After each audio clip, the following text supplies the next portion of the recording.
Soy marinero en la marina. En mi último despliegue, descubrimos el origen de la existencia humana. Ahora desearía poder olvidarlo. La vela fue clasificada como alto secreto. Fuera lo que estábamos haciendo, no querían que nadie lo supiera, ni los rusos, ni los chinos, ni el público y, desde luego, tampoco la tripulación. Nos habían mantenido en la oscuridad. Alimentado la mentira de que saldríamos en una patrulla de rutina. Arriba y abajo de la costa, decían. De vuelta en poco tiempo. Eso fue antes de la tormenta. Antes de que el mar se convirtiera en una vorágine y la noche se tragara al sol.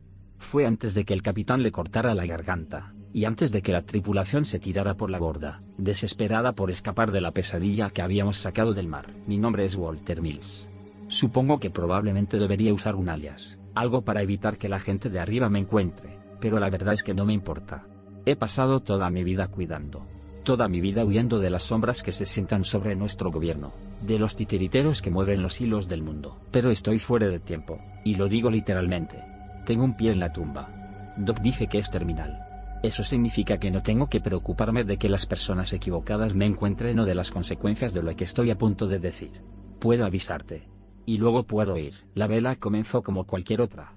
Nuestro buque de guerra estaba amarrado al costado, la tripulación formada en líneas que iban desde el embarcadero hasta las cubiertas inferiores, almacenándolo lleno de alimentos y suministros. Comenzó uniforme. Común.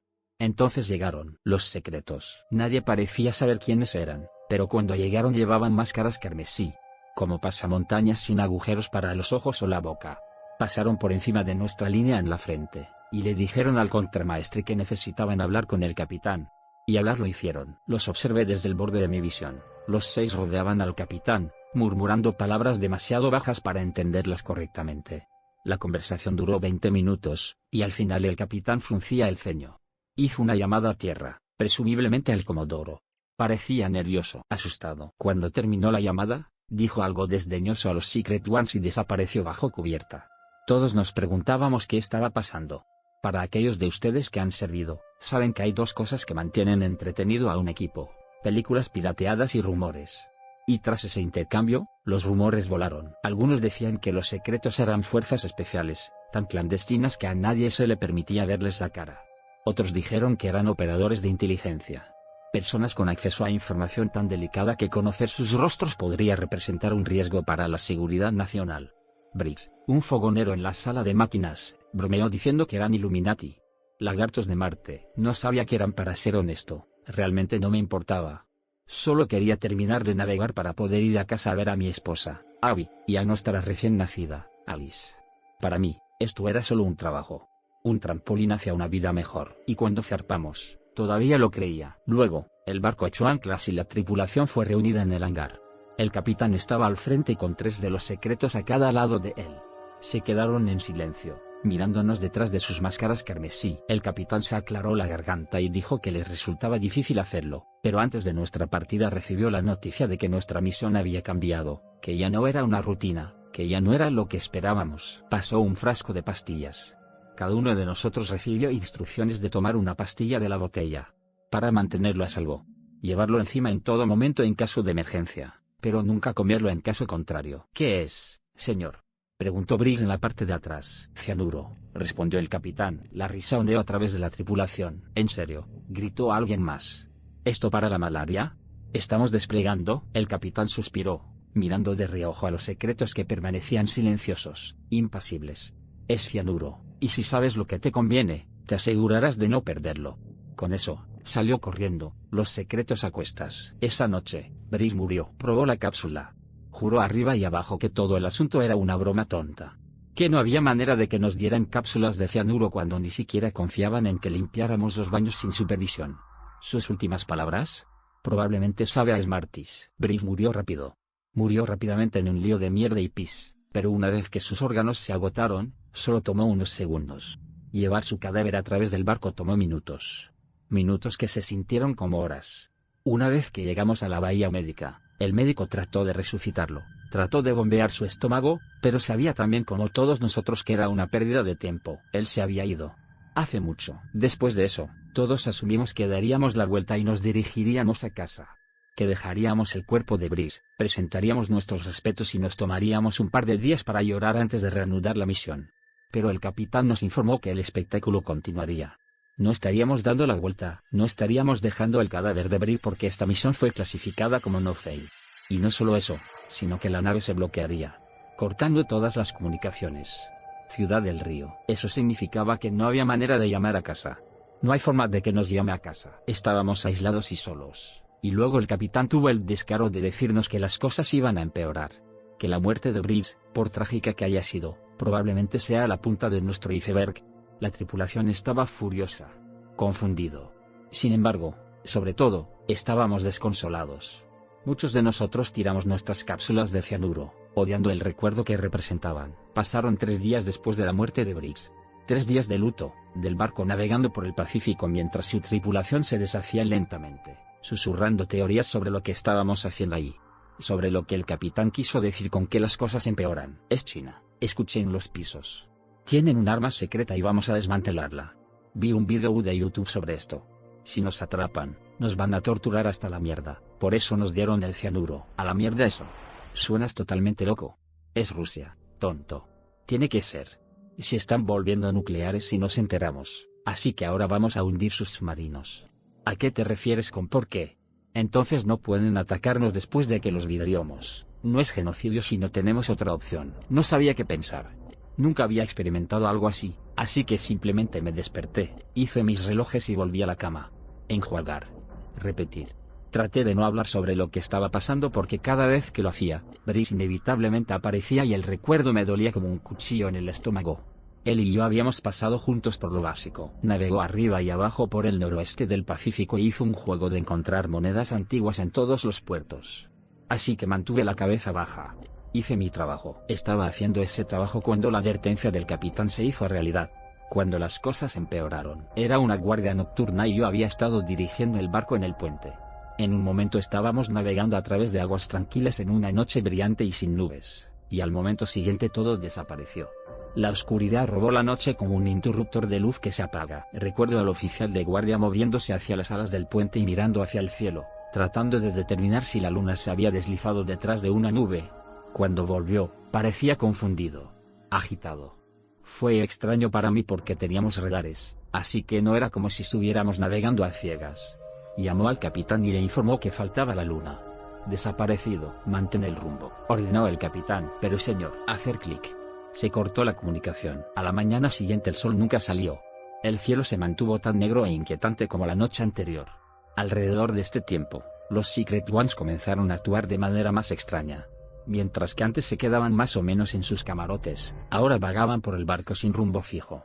Murmuraban tonterías en voz baja cuando pasabas junto a ellos en los pisos. Pasar las manos por las superficies donde quiera que fueran. De vez en cuando atraparías a un par de ellos dirigiéndose a las cubiertas superiores con una pequeña radioafición y una antena portátil. Lo instalarían y se sentarían ahí durante horas. En su mayoría, no hablaban por el micrófono, solo escuchaban el zumbido estático del altavoz. Sin embargo, de vez en cuando, los escucharías chillar en el micrófono. Una vez vi a uno llorando en él, simplemente llorando en silencio, con las manos agarrando los costados de su cabeza. Las discusiones de la tripulación se volvieron más erráticas. Hablar de superarmas rusas o chinas casi se desvaneció, y ahora la teoría era que estábamos haciendo contacto con extraterrestres. Que habíamos localizado una nave espacial derribada y estábamos intentando comunicarnos con ella. Es por eso que el cielo se ha vuelto jodido. Es tecnología de encubrimiento alienígena diseñada para mantener oculta su nave. Si lo conseguimos primero, podremos viajar a diferentes planetas y esas cosas. El tipo está vestido de rojo para Elon Musk. Espacio X, ¿qué quieres decir con cómo lo sé? Le pregunté a uno. De ninguna manera. Te dije que los rusos nos iban a bombardear y ahora lo hicieron. ¿Por qué crees que está tan jodidamente oscuro, hombre? Invierno nuclear. Toda la ceniza y el hollín taparon el sol. Ficticio. Ninguna teoría estaba cerca de la verdad. Nadie a bordo tenía idea de qué tan mal estaban las cosas o qué tan mal se iban a poner. Si lo hubiéramos hecho, habríamos organizado un motín en ese mismo momento y habríamos dado la vuelta al barco, regresando por donde vinimos. Pero no lo hicimos. Navegamos en la noche. La semana siguiente transcurrió en confusión y desesperación. La tripulación se volvió más irritable. Las personas que generalmente eran alegres de repente se criticaban entre sí, peleándose por las cosas más pequeñas. Los comentarios errantes se convirtieron en crisis verbales en cuestión de segundos. El café frío provocó peleas a puñetazos. La falta de papel higiénico dejó a un marinero con un ojo morado y sangre en la nariz. Pero esos eran problemas manejables. No tan fuera de lo común que no estuviéramos equipados para entenderlos, para tratar con ellos. Sin embargo, lo que sucedió en el gimnasio entre Myers y Endel, eso era algo para lo que ninguno de nosotros estaba preparado. Y Endel estaba viendo a Myers en el banco de pesas. No sé qué se dijo, yo no estaba ahí, toda mi información es de segunda mano, pero según testigos, comenzó una discusión cuando Endel acusó a Myers de sabotear su matrimonio. Las palabras volaron.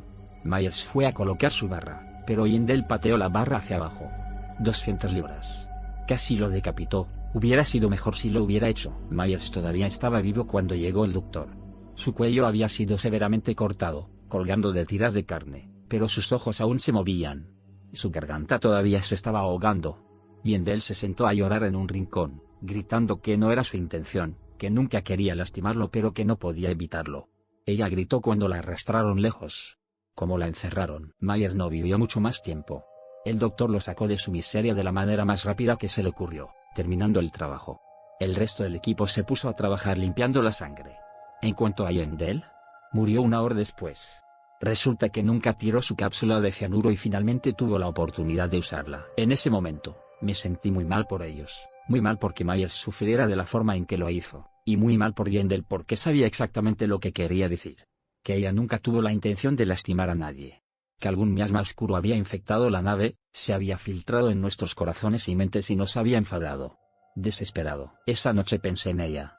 De cómo debe haber sido después de tragar su cápsula de cianuro, de lo fácil que podría haber sido escapar de esta pesadilla si nunca hubiera tirado la mía. Entonces mis pensamientos se dirigieron a mi esposa. Mi hija. La culpa llenó mi estómago como un foso de víboras, mordiéndome por siquiera pensar en dejarlas atrás. Me quedé a la deriva. Mis sueños eran cosas desordenadas. Desesperanzado. Retorcido. Soñé con el espíritu de Brice vagando por el barco, incapaz de encontrar la paz tan lejos de casa, atrapado en una jaula de acero como una rata. Cuando desperté, mi mente se sentía como papilla. Tropecé por los pisos como un zombi, cada paso más lento y pesado que el anterior. Mis oídos sonaron. Mi visión se nubló. Medio me pregunté si me habían drogado o si había una fuga de monóxido de carbono en el desorden. Pero entonces algo me llamó la atención. La cabaña de los secretos. Su puerta estaba entreabierta, apenas. Nunca estuvo abierto. Me asomé y vi uno de ellos sentado en un escritorio de espaldas a mí. Las luces estaban apagadas. Un sonido bajo se reprodujo en la habitación. Algo parecido a la música, pero decididamente desafinado y agonizante, como las cuerdas de un violín siendo peladas y lijadas. Lo usé para cubrir mis pasos cuando me deslicé adentro, observando al secreto mientras estaba rígido en su asiento. No llevaba su máscara. Al menos, no correctamente. Lo había levantado hasta los ojos, excepto que no tenía ninguno. Sin ojos, sin nariz, y solo un diminuto agujero redondo que pasaba por una boca. Con el corazón palpitante, miré esta cosa a la luz tenue de los pisos, y de repente entendí por qué estaban pasando las manos por todo lo que había en el barco. Estaban navegando. Exploración. Se llevó un dedo a la cara, recorriendo una serie de heridas dispersas, algunas aún sangrando. Con un gemido, su uña se clavó en su mejilla. Un charco de sangre se formó a su alrededor. El secreto gimió. Lentamente, se desprendió de una pequeña tira de carne. Luego otro. Los colocó sobre el escritorio, tarareando a tono con la música distorsionada, y la carne comenzó a retorcerse. Empezó a retorcerse y remodelarse. El secreto lo palpó con las manos. Asintió para sí mismo. Luego sacó un expediente del escritorio, lo abrió y buscó un formulario antes de escribir algo en él y volver a colocarlo en el cajón. La puerta de la cabina se abrió con un chirrido. Otro secreto estaba en la entrada, mirándome a través de su máscara carmesí. Ladeó la cabeza. Dio un paso adelante. Mi cuerpo se estremeció con piel de gallina, preguntándome si este todavía tenía sus características.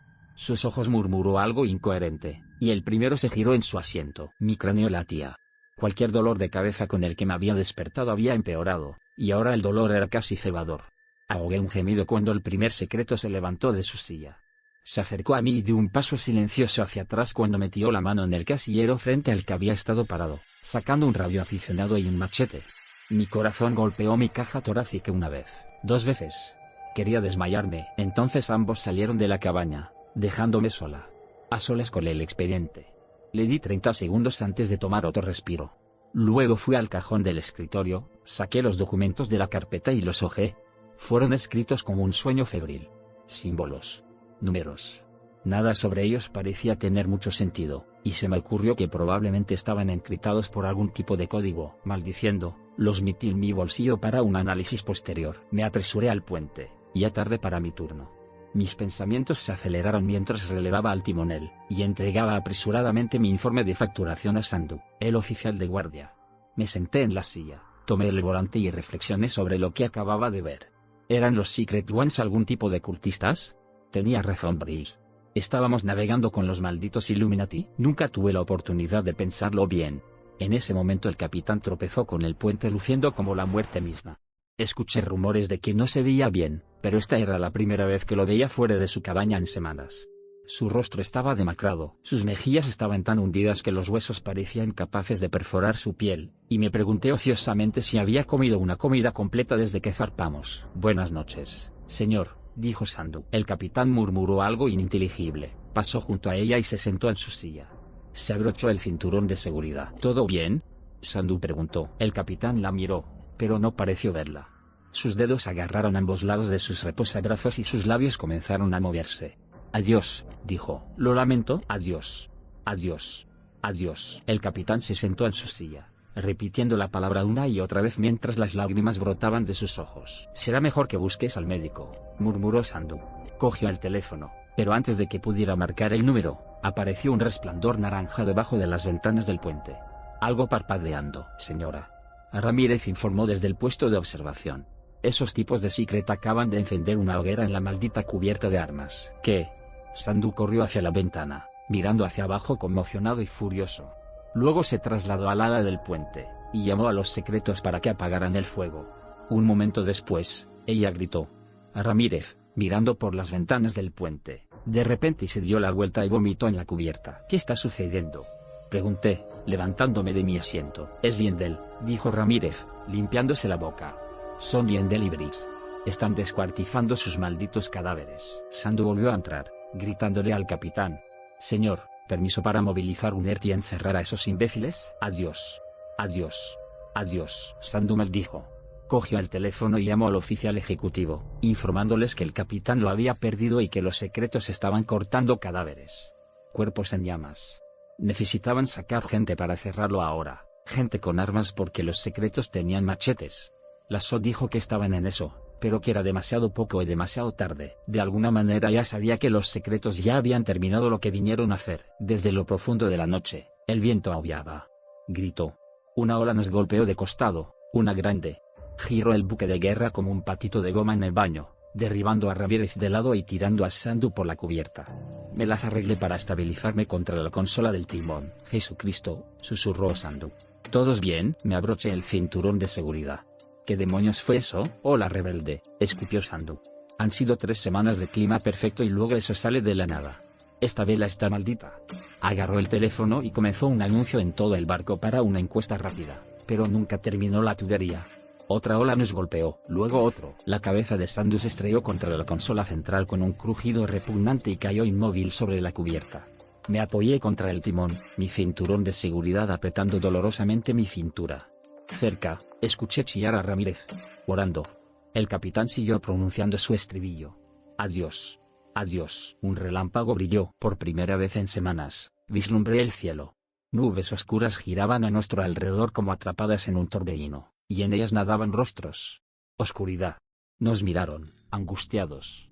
Vi a Yendel. Brice. Los escuché gritar y aullar como si llamaran a alguien en un idioma que solo podría describirse como blasfemo. El cuerpo de Ramírez se arqueó y se retorció, gritó como si algo lo estuviera destrozando de adentro hacia afuera.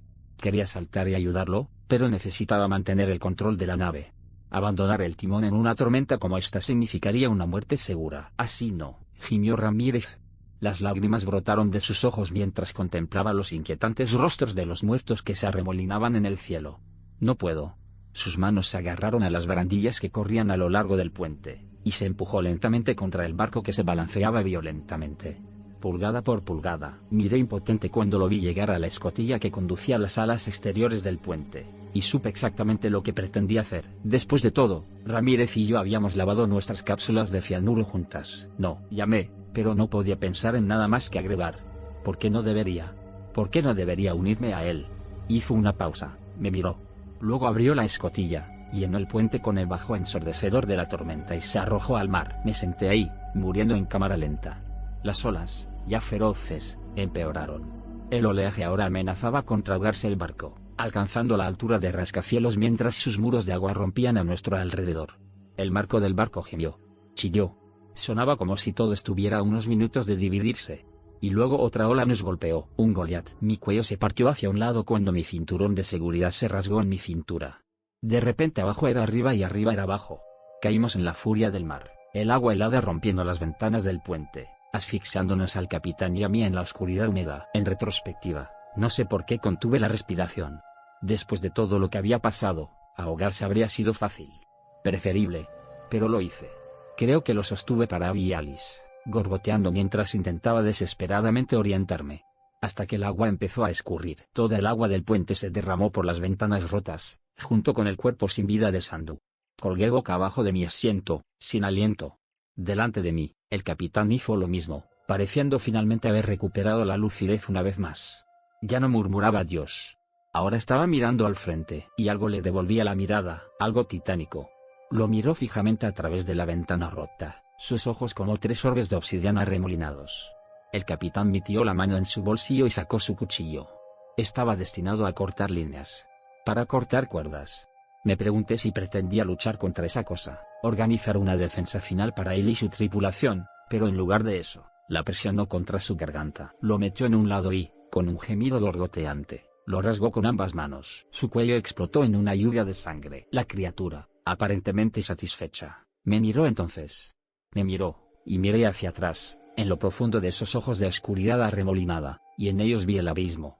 Vi el vacío. Era como si algo hubiera embotellado todo el dolor de la humanidad en un solo punto, lo comprimiera en algo parecido a una estrella que colapsa y luego dejara que se encendiera. Una nueva gran explosión. Todo un universo construido de nuestra desesperación. Me retorcí en mi asiento. Sentí como si alguien hubiera vertido napalm en mi cráneo, y me di cuenta de que esa cosa estaba dentro de mí, que estaba saboreando mis pensamientos, mis recuerdos. Apreté los puños y apreté la mandíbula, y grité con la garganta en carne viva, pero nada disminuyó la agonía. El cianuro. ¿Por qué diablos había tirado el cianuro? Hubiera sido tan fácil. Tan fácil. Abby, por eso. Abby, mi pequeña Alice, que crecería sin su padre. No pude perforar mi boleto. No si eso significaba dejarlos atrás. Mis pensamientos rebotaron contra el monstruo, el amor que tenía por mi esposa, y mi hija luchando contra todo su vacío. Luchando, pero ganando. El napalm en mi cráneo se disipó. Los gritos que resonaban en mi boca se convirtieron en respiraciones entrecortadas. Una voz me llegó, desde algún lugar distante e interminable, y me dijo que nunca regresara. Para aferrarme a lo que tengo. Entonces, desde más allá de la ventana rota, los ojos del monstruo se cerraron, y la mía también. Me desperté flotando sobre unos escombros, en algún lugar de la costa de Guam. Las olas chapoteaban suavemente contra mis pies. No había señales de mi barco, mi tripulación o el monstruo que habíamos descubierto en medio del mar. Estaba tranquilo, pacífico. Las gaviotas graznaron en lo alto y una campana me llamó la atención. A cierta distancia vi un pequeño barco pesquero.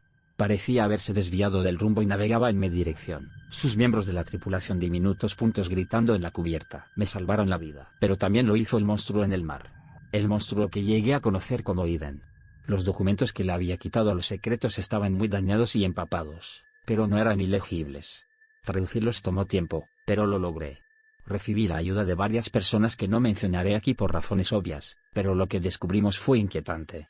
Espantoso. Aprendimos que a la teoría de la evolución le faltan componentes, que no cuenta la historia completa. Nos dice que la vida se originó a partir de la sopa primordial. Dice que comenzamos como organismos básicos que salían del mar, pero lo que no nos dice es que esos organismos no eran milagros. Eran nacimientos. Hace 1000 millones de años, algo llegó a nuestro planeta desde el lejano cosmos. Una criatura de un poder insondable. Se asentó en lo profundo del océano, y comenzó a crear todo tipo de formas de vida, aprendiendo sobre la marcha. Eventualmente, estas iteraciones llevaron a la creación de la humanidad. En un esfuerzo por mitigar su propia soledad, hizo algo que nunca antes había intentado: compartió fragmentos de su propia mente, su propia conciencia con la raza humana en un esfuerzo por acelerar nuestra evolución. Fracasó. Ese vínculo con su mente resultó irrompible. Incluso cuando intentó inculcar virtudes dentro de la humanidad, para inspirarnos hacia el amor, la compasión y la paz, nos rebelamos. Nuestros instintos más bajos ganaron.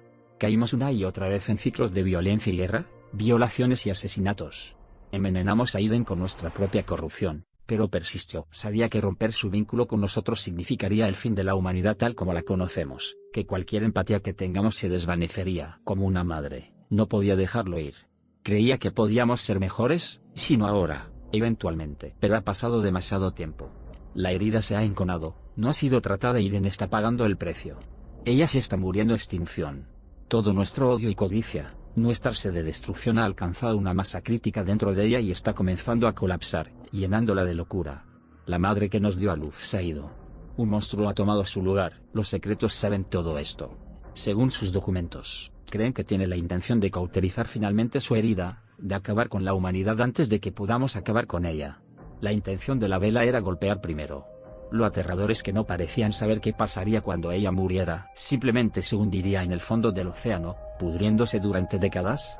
¿Y se escaparía toda esa locura de ella, infectando al mundo en un miasma de locura?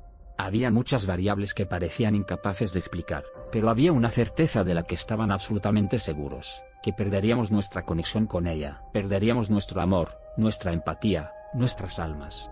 Y para ellos, la supervivencia valía eso. No me parece. No lo creo porque mi empatía es la única razón por la que escribo esto hoy. El amor por mi hija me salvó esa noche. Cuando Aiden me miró a los ojos, aún tan llenos de corrupción humana como estaba, parte de ella vio mi necesidad de volver a ver a mi familia, para cuidarlos. Creo que por eso me dejó ir. Ella vio que aunque gran parte de la humanidad había caído en el egoísmo y la codicia, todavía había algunos entre nosotros que llevaban su antorcha.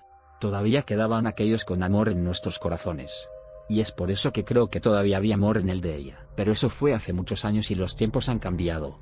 La humanidad se ha vuelto más retorcida, más corrupta que nunca. A mi alrededor veo el amor secándose, la empatía ardiendo sin llama en las brasas del egoísmo y la inquietud. Y no puedo evitar preguntarme si los secretos tuvieron éxito en su misión. No puedo evitar preguntarme si Aiden finalmente está muerto.